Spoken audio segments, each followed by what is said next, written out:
In the remote wilderness of Montana, shrouded in an aura of mystery, stands Deer Lodge Prison, a fortress where hope suffocates in the very air that they breathe.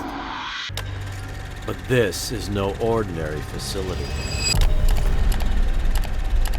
It may hold the elusive key to the Zodiac killer's cryptic identity.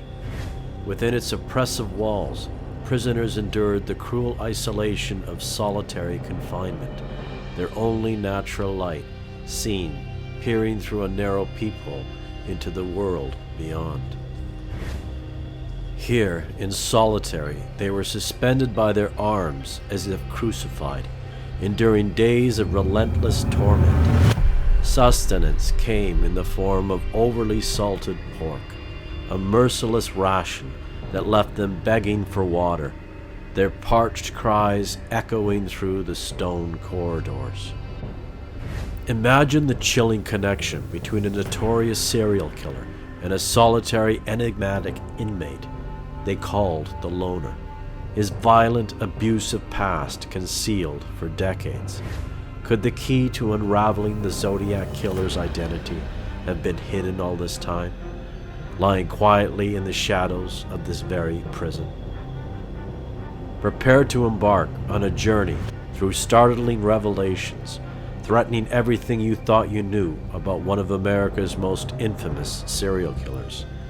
Much of these insights come from the detailed research of Keneth Robert Brooks, who has meticulously verified many of these chilling details. His YouTube channel is linked in the description below. We will delve into the mystery of Donald Lee Bujok, a murderer whose dark, torturous past might unlock the secrets of the Zodiac. Bujok was no ordinary inmate, a failed infantry veteran imprisoned for killing a deputy sheriff on October 5, 1957. He was immersed in disturbing behavior and conversations about collecting souls, harboring and voicing the belief that each life he took would serve him in the afterlife. Bujok's interest in Egyptian literature, with its cryptic symbols and afterlife themes, further deepens the mystery, paralleling the Zodiac's infamous ciphers. As we piece together these elements, a chilling possibility emerges. Could the key to one of America's most infamous cold cases have been hidden in Bujok's isolating past? The echoes of his youth and his time at Deer Lake Prison may hold the answers investigators have been looking for. The Montana Connection.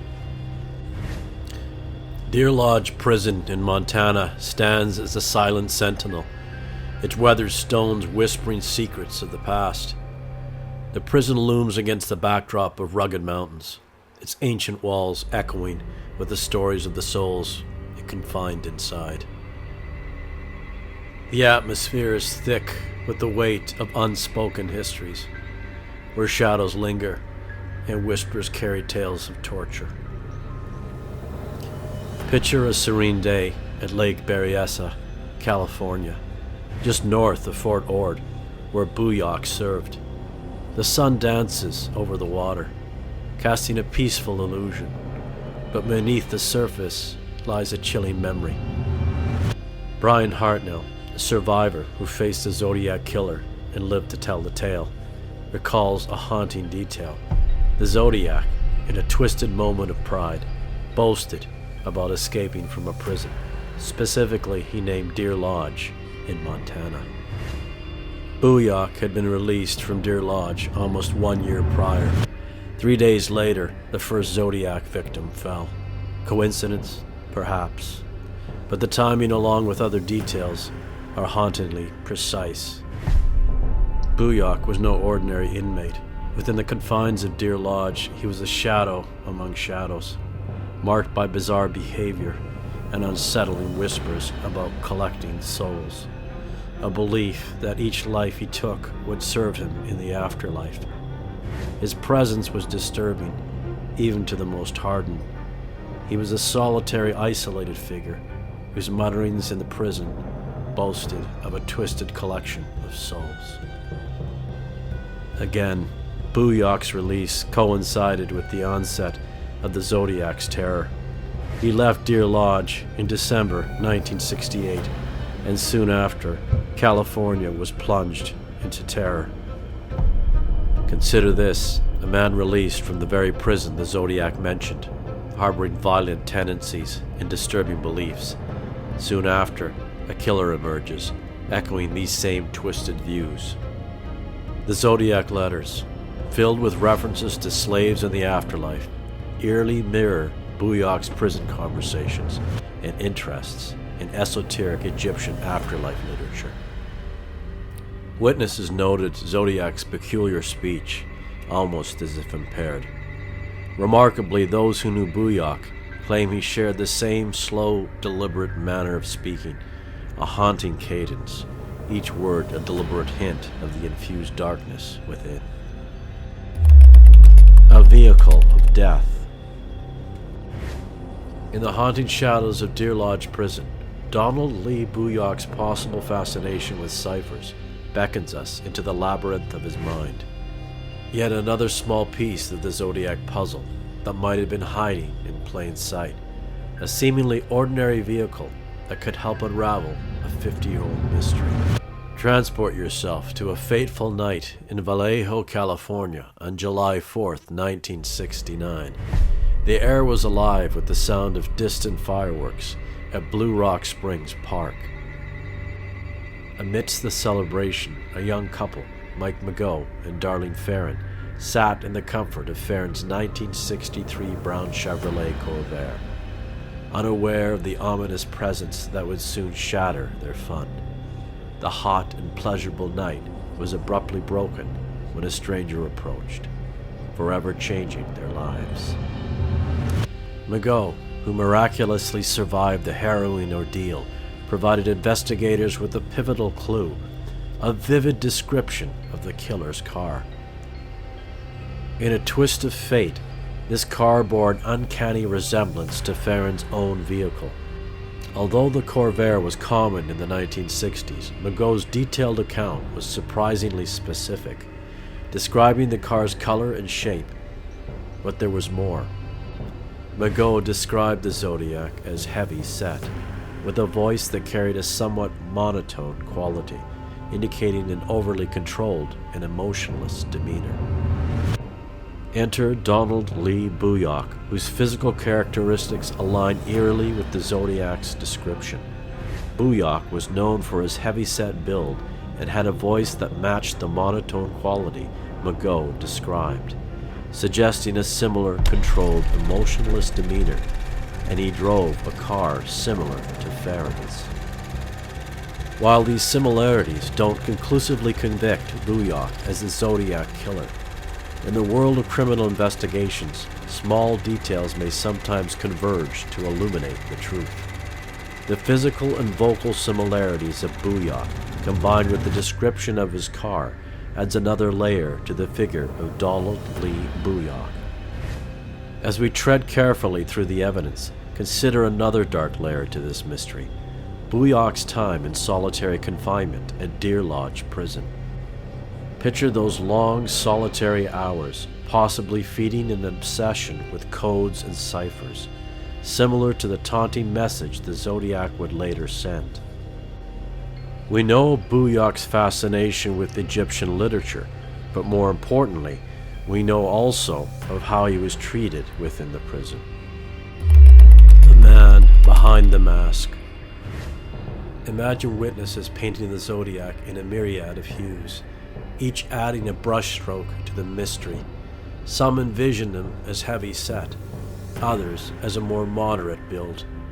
His stature was estimated between 5'8" and 6 feet, and his age ranged from the late 20s to mid-30s. Donald Bujok had a muscular build. His weight varied between 180 to 200 pounds. Enter Donald Lee Bujok, a rejected veteran of a Northern California infantry battalion, whose unique traits form a bridge across the range of descriptions, aligning eerily with the Zodiac's aura, even his face. One of the most haunting details was the Zodiac's peculiar gait, a limp favoring the right leg. This matches Bujok's own lopsided walk, a remnant of an old wound, forever etched in his stride. Then there is his voice, as if summoned from another realm. Survivors of the Zodiac terror, such as Brian Hartnell, described a voice that was slow, deliberate, and monotone, as if every word was a well-rehearsed line. This mirrors Bujok's own speech patterns, which acquaintances noted for their methodical cadence, stemming from a childhood impediment. As we align Bujok's features with the Zodiac sketches, the facial similarities begin to sharpen into focus.